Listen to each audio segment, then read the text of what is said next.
ডিসেম্বরে ওয়াশিংটনে ড্র, তাই জন্য ট্রফি ওয়াশিংটনে পৌঁছে গেছে।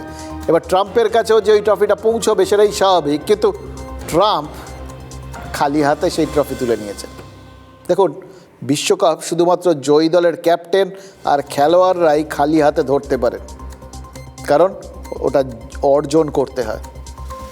তবে রাষ্ট্রপ্রধান ধরতে পারেন, অন্য কেউ ধরতেও পারেন না, রাষ্ট্রপ্রধান ধরতে পারেন, কিন্তু ট্রাম্প তাই জন্য খালি হাতে ধরে নিয়েছেন। এটা ঠিক না, এটা নিয়ম না, কিন্তু কে বোঝাবে?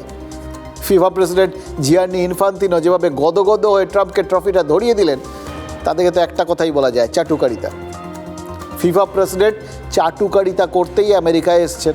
আমেরিকার সঙ্গে বাণিজ্য চুক্তিতে আসলে মধ্যস্থতা করাটা তার লক্ষ্য, তার উপর সেই দায়িত্ব রয়েছে। তো এই দায়িত্ব তাকে দিয়েছে সুইজারল্যান্ডের সরকার, তিনি তো সুইস। ফিফা প্রেসিডেন্ট আর রজার ফেডেরার, এই দুই সুইস বিখ্যাত ব্যক্তিত্ব, তাদের সুইস সরকার দায়িত্ব দিয়েছে যে এটা একটুখানি আমেরিকার প্রেসিডেন্টকে ম্যানেজ করে এসো। অর্থাৎ ফিফার প্রেসিডেন্টের পদটা তিনি সুইজারল্যান্ডের স্বার্থে অপব্যবহার করছেন। বুঝতে পারছেন? কেউ নিজের কাজটা করেন না, সবাই অন্য স্বার্থ সিদ্ধি করেন। এবার এর আগে রাষ্ট্রপুঞ্জের মহাসচিব অ্যান্তনিও গুতেরেজের নিরপেক্ষতা আমরা দেখে নিয়েছি, এবার ফিফা প্রেসিডেন্ট দেখিয়ে দিলেন।